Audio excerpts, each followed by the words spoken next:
Okay, so are you ready to explore something kind of fascinating? I'm ready. The true wealth behind happiness. Ooh. We've got a ton of sources from you on this, from YouTube videos to research papers, even an audiobook titled The Currency of Joy. So it seems like we're on this quest to crack the happiness code, huh? Yeah, and what I think is so fascinating is how often we equate happiness with wealth, right? But all these sources are suggesting that it's a lot more nuanced than that. It's not to say that money doesn't matter. Right. Money definitely matters for basic needs. Of course. But we're going to uncover how happiness goes beyond just dollars and cents. Right. It's like saying money buys you a ticket to the game, but it doesn't guarantee you're going to enjoy it. Exactly. So where do we even begin with this treasure map to happiness? Well, all the sources point to the importance of a solid foundation. They all acknowledge the role of financial stability in meeting those essential needs. Yeah. Food, shelter, security. Right. The things that allow us to feel safe and grounded. That makes sense. Yeah. It's hard to contemplate happiness when you're worried about where your next meal is coming from. Right. But I'm guessing it's not as simple as just get rich and be happy. Exactly. Right. The research highlights this concept called diminishing returns. Okay. It shows that there's a link between income and happiness, but only up to a point. Once those basic needs are met, getting even richer doesn't make you proportionally happier. Okay, so there's a happiness plateau when it comes to material wealth. That reminds me of those stories in the audiobook about billionaires who are still searching for fulfillment. Yes. Clearly, there's more to the story. Absolutely. Yeah. And that's where the distinction between material and emotional wealth becomes so crucial. Okay. Material wealth is all the tangible stuff. Okay. The money, possessions, the things that we can see and touch. It's tempting to think that these things are going to make us happy, but But there's always a catch, right? Right.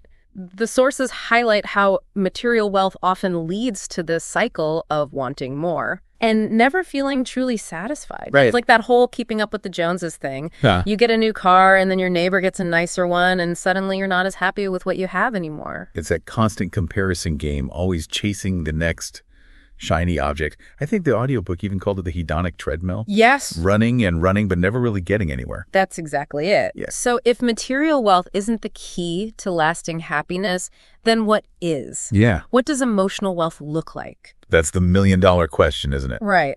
The sources define emotional wealth as cultivating the less tangible but incredibly powerful aspects of life. Okay. Strong relationships, a sense of purpose, resilience in the face of challenges, and self-acceptance. Okay, so it's not about rejecting material wealth altogether. No. It's about finding a balance where we can meet our needs and also invest in these deeper aspects of life. That sounds like a much more holistic view of happiness. Exactly. Yeah. It's about recognizing that true wealth lies not just in our bank accounts, but in the richness of our experiences, our connections, and our inner lives.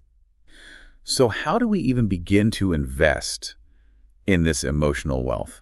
Does the audiobook give any practical advice?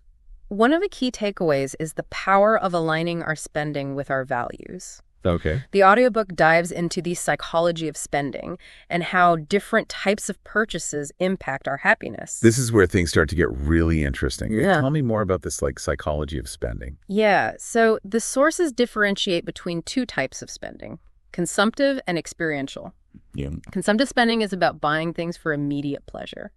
That new gadget, the latest fashion trend, things that give us a quick hit of dopamine. So it's like that sugar rush from a donut. Exactly. Satisfying in the moment, but fleeting and probably not that good for our long-term health. Right. Yeah. Now compare that to experiential spending. Investing in travel, learning a new skill, attending a concert, things that create memories and shape our identities. Yeah, those experiences become part of who we are, Yes. enriching our lives long after the event is over. And often we share those experiences with others, Yes. strengthening our relationships. And that social connection is a big part of emotional wealth. Right. So you can see how our spending choices can either support or detract from our overall happiness. It's like investing in different currencies. The fleeting happiness of material possessions versus the lasting joy of experiences and connections. Are there other ways that we can be more mindful with our spending? The sources emphasize the importance of avoiding those impulse purchases Yeah. and really considering whether a purchase aligns with our values. Are we buying something because we truly need it or value it, or are we trying to fill a void with stuff? That's a great point. It's so easy to get caught up in that consumerist culture and lose sight of what truly matters. And another important factor is financial security. The audiobook highlights how debt and financial instability can be major sources of stress, Right. which obviously impacts our happiness. For sure. It's hard to focus on building emotional wealth when you're constantly worried about making ends meet. So part of this currency of joy is having a solid financial foundation that gives us peace of mind, allowing us to focus on those deeper aspects of life. Precisely. Right. And that peace of mind can also play a significant role in our relationships. Which brings us to another fascinating piece of this whole puzzle, the interplay between wealth and relationships. Can money really buy love? Well, the sources suggest that's complicated. Right. Financial stability can definitely reduce stress in relationships. Yeah. When you're not constantly arguing about bills, you have more space for connection and enjoyment. Makes sense. There's always a but, isn't there? Right. While financial stability is beneficial, significant wealth can bring its own set of challenges to relationships. Well, you bet. We see this in the real-life examples from the sources. Power imbalances, trust issues, disagreements about values.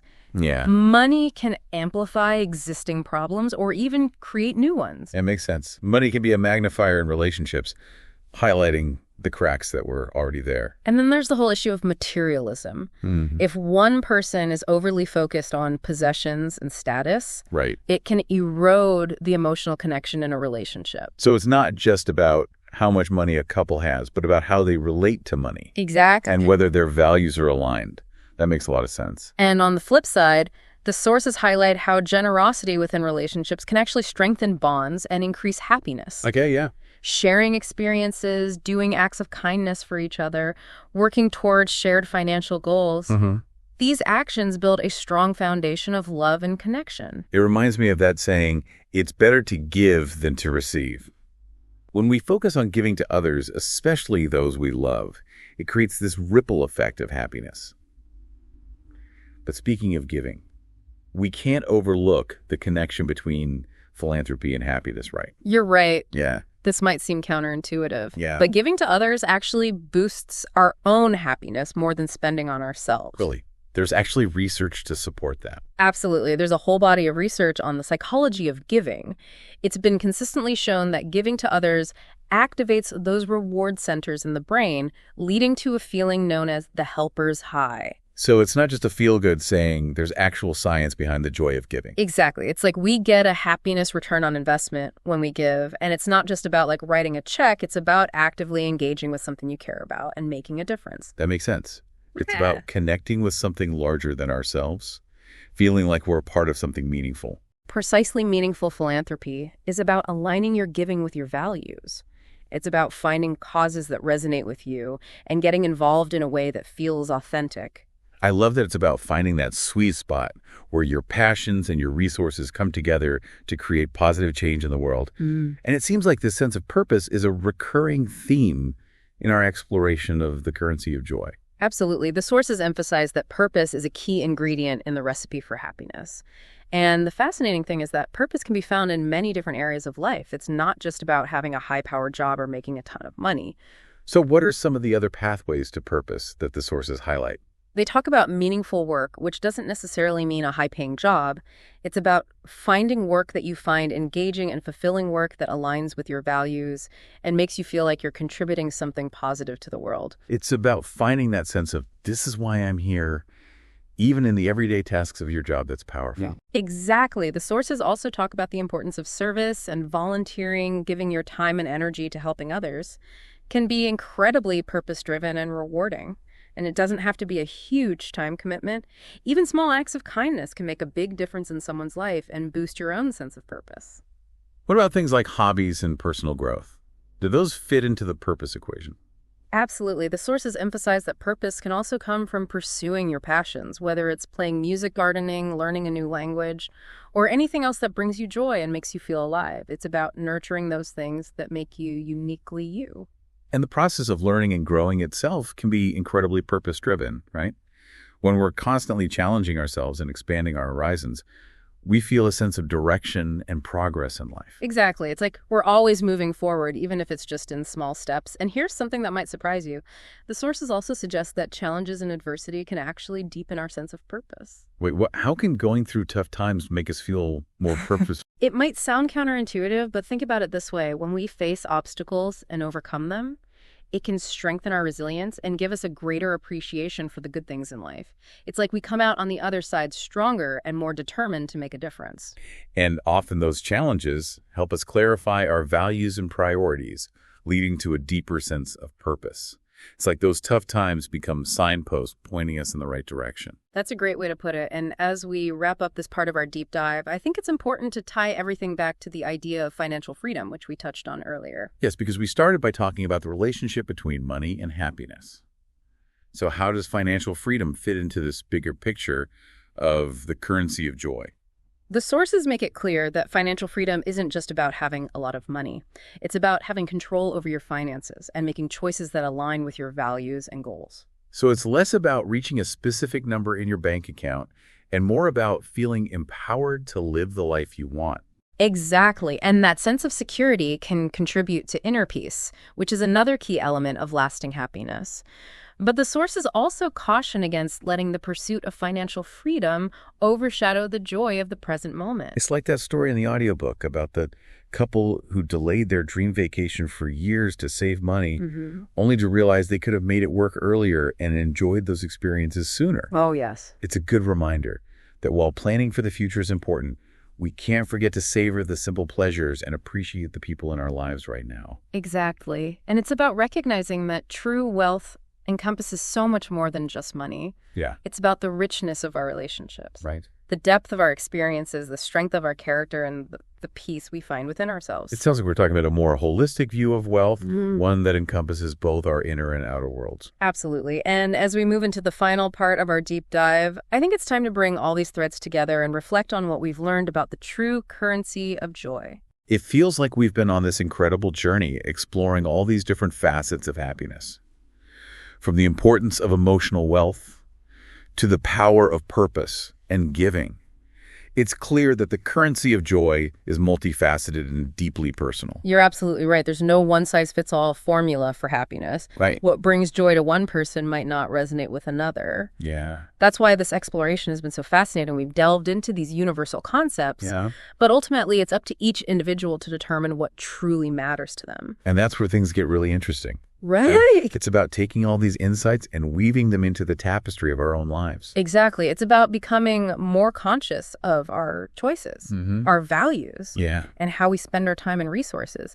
It's about asking ourselves, are we investing in things that truly matter, Right. that nourish our hearts and souls? It's like becoming the architect of our own happiness. Yes. Designing a life that reflects our deepest values and aspirations. I love that analogy. It's Yeah. about making those daily choices that align with our vision of a fulfilling life, even if those choices seem small or insignificant. So for our listener who's been on this journey with us, absorbing all this amazing information, Yes. what's the one thing you want them to take away from this deep dive? I think the most powerful takeaway is the realization that true wealth lies not just in our bank accounts, but in the richness of our lives.